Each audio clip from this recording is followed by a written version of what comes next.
I, 29F, dated a guy Joe, 30M, for 3 months before he left me to go back to his ex Kim, 30F. Right after we broke up I found out I was pregnant and now I'm at 24 weeks. I let him know and he was ecstatic.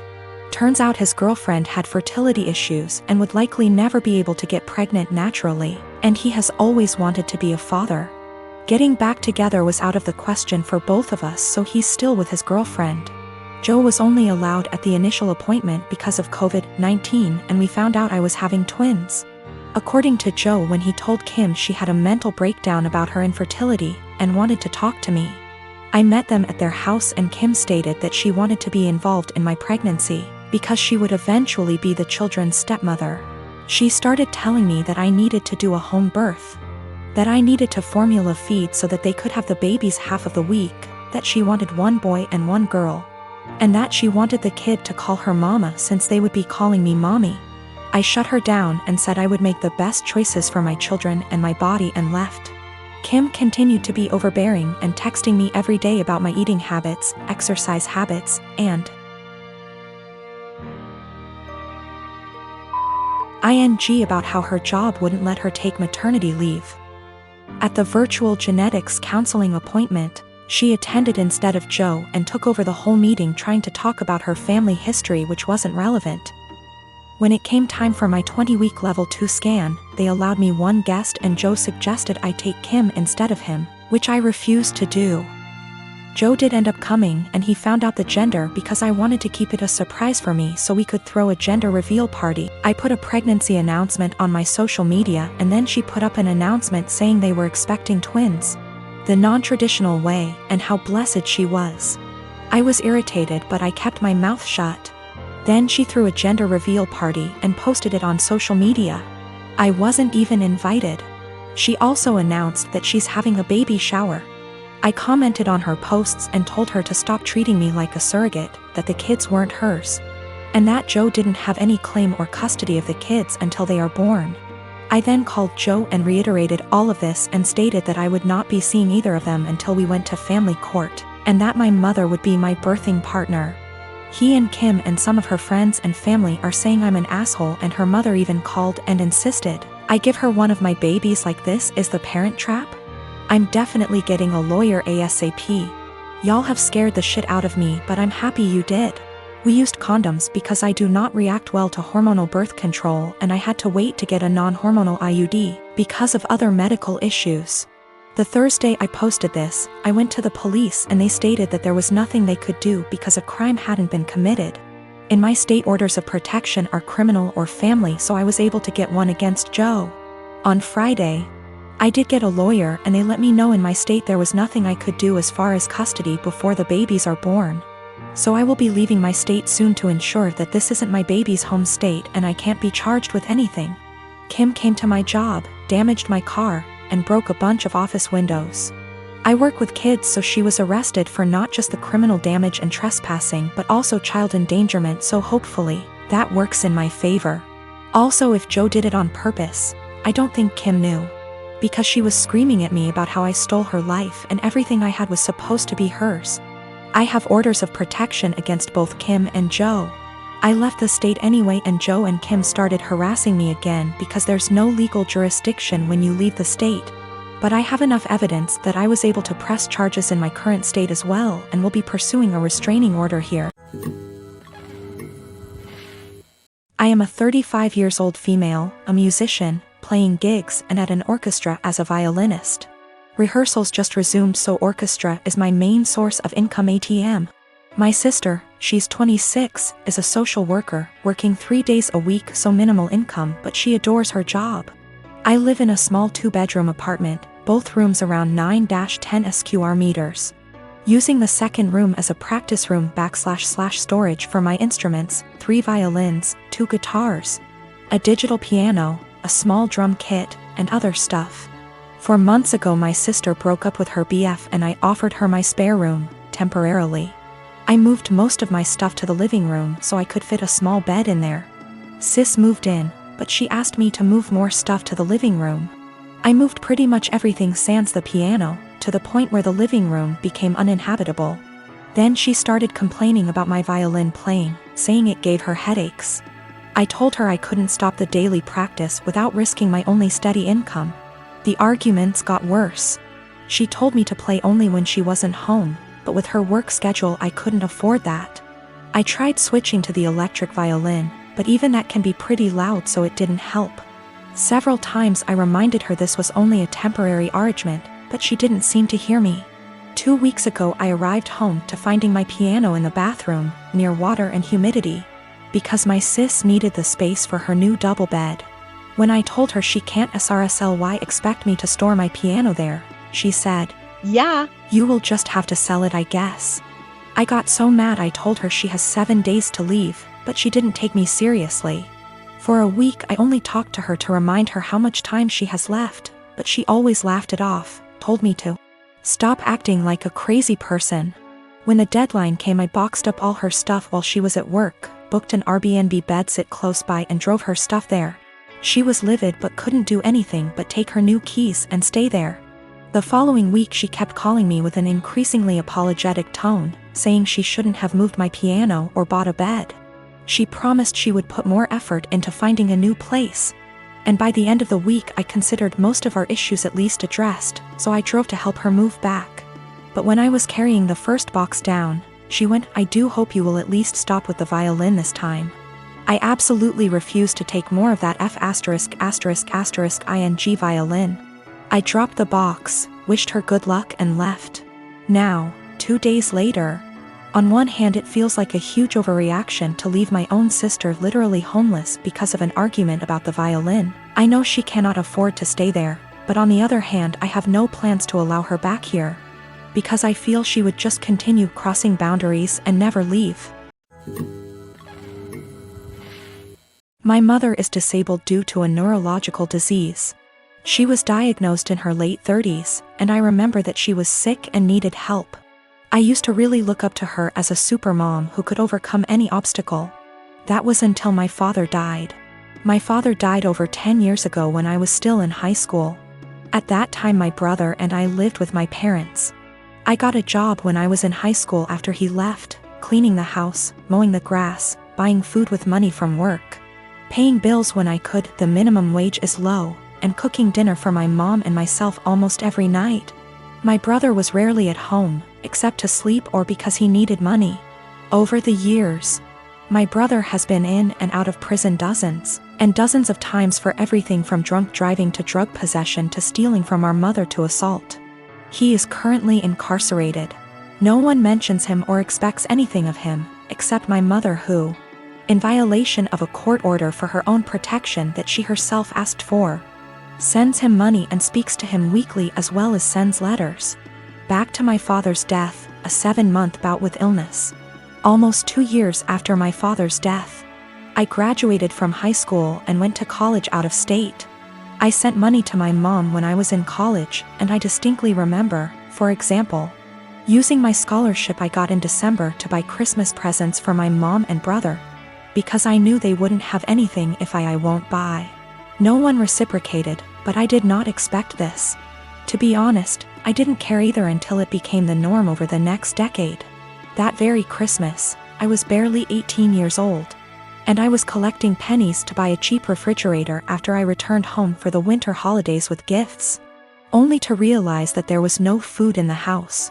My brother, in a drug-fueled rage, tore down the Christmas tree I had bought and decorated and threatened to kill himself if I didn't give him the money because no one loved him, and that would prove that I cared. It is important to note that even during this time, my mother continued to let my brother, who became a criminal, back to the house. I'll try to skip my college and graduate years, but suffice it to say that I met my current husband and spent less and less time at home. When I was at home or when my husband and I were visiting, it was like this: clean my mom's house, buy mom food, cook for mom, take care of my mom. I was and remain very firm with my mother that I would not let my brother in my life as he threatened to kill me over the prescription cough syrup, threw me down the stairs and broke down the door to get to me, and some of the money I had at the time. I have no doubt that he will try to harm my child, my husband or me in order to get what he wants. He told me he would find me and he would teach me a lesson for his perception that I wronged him for not giving him money. And I have zero contact with him. I have blocked all numbers that have anything to do with him, including friends he calls from outside the prison. P.S. My mother let him take my number from her phone. I told my mom for years that I didn't want to have my brother in my life until he stopped using drugs for at least 1 year. To date, he is unable to do so. He stole tens of thousands of dollars from her. She always says she won't let him back into her house, but she eventually forgives him and the cycle repeats. The next year, when he was released again, she told me in no uncertain terms that he would not live with her, but admits that she keeps in touch, sends him money, and thinks it is the devil in him that makes him addicted. He will return. I offered to help my mom move closer to me since I live in many states. My husband and I even asked the realtor to come out and start the process of registering our house so we could find a house with space for my mom. My only stipulation was that she not drag my brother into my son's life. She categorically refused. She also refused to go to nursing homes, despite the fact that I went to her of my own free will and received excellent recommendations from her doctors. Now that she had surgery this week, my family is out of the slums. To be honest, I'm outraged by this. I had people who couldn't even send me a mutual Christmas card and told me that I was neglecting my mother, refusing to take time off from work and go to her place to take care of her. They don't care that I don't have days off and that I will most likely lose my job. One even stated that I wouldn't put groceries on my desk. I wouldn't work for such an employer. It's easy to say those words, but say it to my hungry baby. They said, "Who do you think took care of you as a baby?" And frankly, it hurts me. Sometimes you have to learn how to deal with life. You can't just ignore it because getting on with life means losing your job. Walking away from my toddler in his growing up years and taking care of my mother, I guess?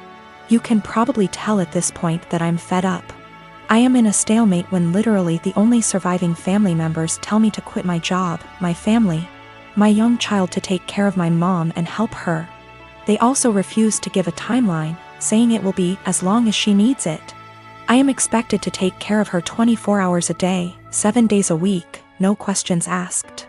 I also feel strongly that they resent my mother for asking them to do me a service. Even though I have explained many times that I offered her to stay with us and have the operation here, at no cost to her, mind you. And she refused. In response, they tell me that she has the right to be close to her friends. I also tried to explain that by bowing to her at every call. They give her an opportunity, but they don't want to hear it. They don't seem to hear me when I try to explain that. For example, helping her get out of the physical therapy room a week and a half before her doctor's recommendation gives her an opportunity, and ultimately hurts her independence. She is used to everyone doing everything for her. For example, during the last visit she was very upset that I did not take her to Walmart, because she had to go there almost before the baby went to bed. It was not emergency.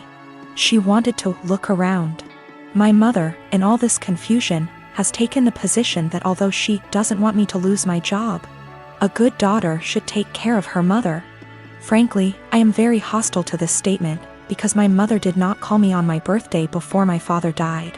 I tried to build some kind of relationship with my son. I always try to chat with them or talk on the phone. And in the last 12 years I can count on the fingers of one hand how many times she called me just to tell me about me, or my son, or ask how we are doing. If she does call, there is always an ulterior motive, money for my brother or for her because she gave my brother everything. I'm on the edge. I can't work full-time, take care of my family, and expect to hear several times a week how bad a person I am for refusing to give up everything I've worked so hard to take care of mine, mother. No matter what, I love my mom. My husband and his family saw it unfold and several people remarked, "Why are you even trying?"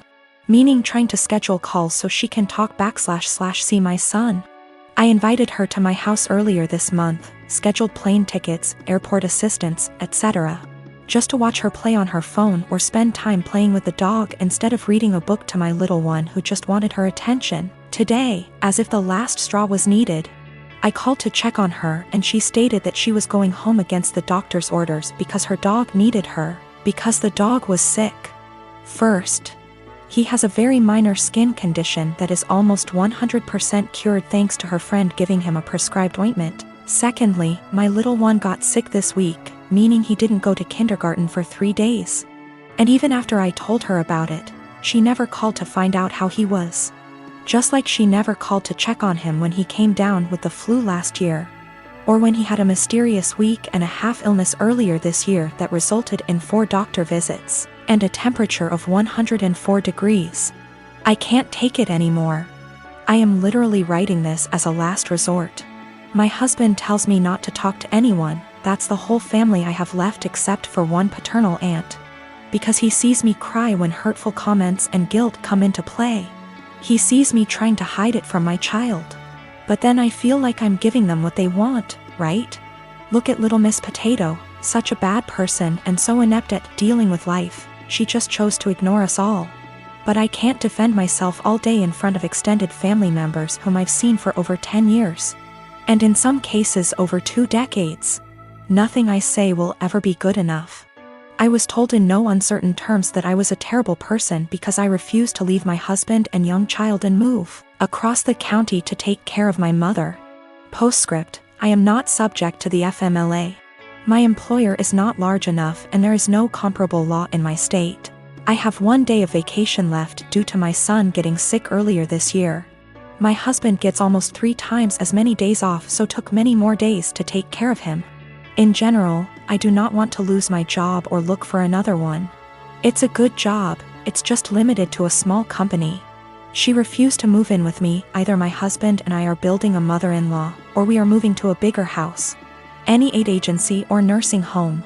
She hesitates about allowing housework, but contradicts herself on the matter, telling me that Susie can help her if she needs anything, or that she has friends she can call, or, more often than not, she does well and can take care of herself. She wants help, but only when she wants it and only on her own terms. She told me that she would not end her relationship with my brother. I managed to get her to agree to a consultation after my brother attacked her, stole her car and pawned all her appliances. She moved to a domestic violence shelter but declined to press charges. This happened when I was 7 months pregnant, and when I refused to drive 20+ hours in a car. I was told essentially the same thing that I am being accused of now. She justifies my brother's behavior. He hooked up with the devil, and he can't leave him. I've talked to the Adult Protective Services counselors, and it all comes down to the fact that she's an adult. She can make her own decisions. Her doctors, although they seem to agree that she may need help taking care of herself, refuse to state that she is unable to take care of herself. I have this vegan coworker, we'll call her Vegan, who is very active on FB and in the office about being vegan and how cruel farming is and everything. Each to their own. I don't necessarily disagree with her views on animal cruelty, but here's the thing, I'm a hunter. Not a trophy hunter, but I do shoot feral pigs, rabbits, ducks, introduced, classified game ducks, and foxes, and I fish too. All except for the fish are classified as pests. Foxes especially kill native wildlife and farm animals, and farmers will often put you up on their property for free to hunt them. I have passed tests here, especially for identification of game ducks versus protected species, and practice ethical hunting. I.e. allow the animal to have a fair chase, no dogs or tracking devices. Practicing marksmanship and dispatching prey swiftly and humanely and not wasting the meat. None of that is obviously good enough for Vegan. When she first came onto the team and told everyone she was vegan, I kept my mouth shut about my hunting. I also think she's really intolerant because she preaches to people about how going vegan will help with their various ailments, and always turns up her nose at people heating up meat in microwave. As a result, we've kind of consciously started excluding her when we get up for lunch. However, last year I started going hunting more regularly with a work friend from another department, whose uncle owns a farm where feral pigs and like are an issue, and he often swings by to have a chat about guns and bows and our next trip, and she found out I was a hunter. This isn't even at our desks, it's in the kitchen area that has tables and stuff, and we sometimes eat our lunches together. Ever since then, every conversation I've had with her, she's referred to hunting and how cruel it is. One time, I wore a leather pencil skirt to work and she had a go at me for wearing animal products. She seems to have singled me because of the fact that I go hunting. My boss has no spine, I've tried talking to him about this. but she just intimidates him and makes it seem like she's been persecuted and he's backed down from that. She even tried to get a vegan shelf in the fridge and tried to rope in some Hindu vegetarian guys to do that, but they pointed out that they use milk and cheese and honey in their cooking. They also think she's nuts. It's gotten to the point where we go out for drinks on a Friday night at 5 and we never ask her. I don't organize these things, a coworker does, but my boss told me, when I brought it up in one-on-one meeting, that she feels really left out and she seems to think it's my fault because I've been here for longer and I'm somehow poisoning them against her, or something. I have since been conscious of this. If anyone starts conversation about vegan, I just say I don't talk to her unless it's work-related and she's more than adequate at her job. It's actually become something of a joke or catchphrase. I told my boss I don't organize anything except official events and she's always been invited. If she's not invited to informal stuff, that's not even organized by me, then that's not my problem. The coworker that doesn't invite her, she managed to piss him off because he's eaten guinea pig, he's from Peru. And she asked him if he'd eaten any of his other pets. For the record, he never ate a guinea pig that was a pet, it's something they eat in Peru. Whenever she brings up hunting or anything, I just point blank ask her there was anything work-related that she wanted to talk about, and if there wasn't, I would start talking to someone else or just walk off. I have asked her multiple times to keep conversations work-related. I never start a conversation with her at all. Most of the time, she pounces when I'm in the kitchen making tea, getting water, or just stretching my legs. One time last week, a group of us were talking and she got up to join the discussion. A horrible silence fell over the group to the point where I just excused myself and went to my desk, and so did a few others. It all came to a head in our team meeting today when our boss, usually at the ends, asks if there's any positive news or celebrations outside of work people want to share, like engagements, marathons, charity appeals, etc., and vegan sarcastically asked me how many lives I'd taken last weekend. I got annoyed and said her constant badgering me about my hobbies and choice to eat meat was discriminatory and bothersome, and that unless it was work-related, she was not to engage me in conversation otherwise, and told our scribe to put that in the meeting minutes.